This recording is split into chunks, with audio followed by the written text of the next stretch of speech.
Okey, mari kita semak apa yang awak dah buat dekat soalan C, D, E, F. Okey, soalan C, langkah pertama, kita angkat matriks yang belakang ni ke atas. Okey, lepas tu buat garis. Okey, bila kita buat garis, kita dapat satu saja persilangan dia. Menunjukkan jawapan dia akan ada satu unsur saja. Okey, so apa nak darabkan? Negatif 1 darab 2 tambah 4 darab 5. So, jawapan dia negatif 2 tambah 20, 18. Okey, begitu. Soalan D. Okey, langkah pertama kita anjakkan matriks kedua ni dekat atas. Lepas tu kita buat line. Okey, kita dapat 4 persilangan. 1, 2, 3, 4. Okey, 4 persilangan tu menunjukkan 4 jawapan. Okey, yang ni mana gigi dia? 4 dengan negatif 2. So, dia tunggal lah. So, dekat sini 4 darab negatif 2. Tak adalah tambah kan sebab dia memang satu je. Ni satu, ni satu. So, darab je lah. Okey, lepas tu yang ni pula. Yang ni dah benda lain. Jangan buat tambah pula sebab ni dah benda lain. So, anjak sikit. 4 darab 5. Macam tu. Yang ni pula 3 darab negatif 2. Ini pula 3 darab 5. Ini dapat dah jawapan dia. Negatif 8, 20, negatif 6, 15. Okey, begitu. Soalan E pun sama. Yang belakang kita tolak ke atas.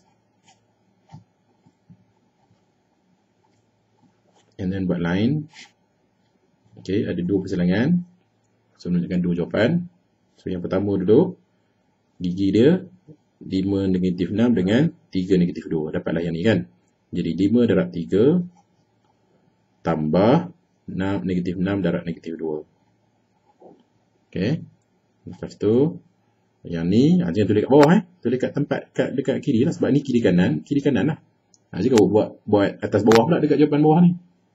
So dekat kiri dia. So dekat sini 5 darab negatif 4 tambah negatif 6 darab 3. So, selesai kan? 15 tambah 12.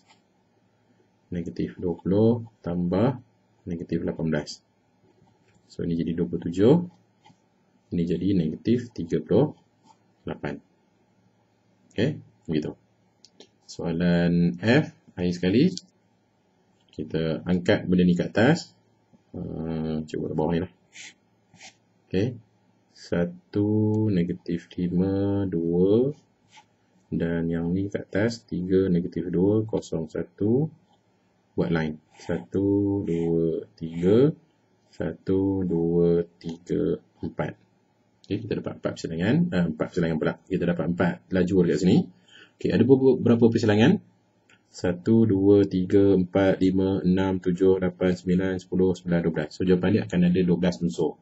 Okey, macam mana jawapan dia? Ni cuba congak terus 1 darab 3, 1 darab 3 dapatlah yang ni. So 3 lah. Negatif 5 darab 3 dapatlah yang ni. Negatif 15. 2 darab 3 dapatlah 6. Okey. Lepas tu yang ni pula 1 darab negatif 2 dapat negatif 2. Negatif 5 darab negatif 2 jawapan dia positif 10. 2 darab negatif 2 negatif 4. Okey. Terlampak. Okey, sorry. Yang ni 1 darab 0, 0. 5 darab 0, 0. 2 darab 0, 0. Okey, yang akhir sekali 1 darab 1, 1. Negatif 5 darab 1, negatif 5. 2 darab 1, 2. Okey, inilah jawapan dia.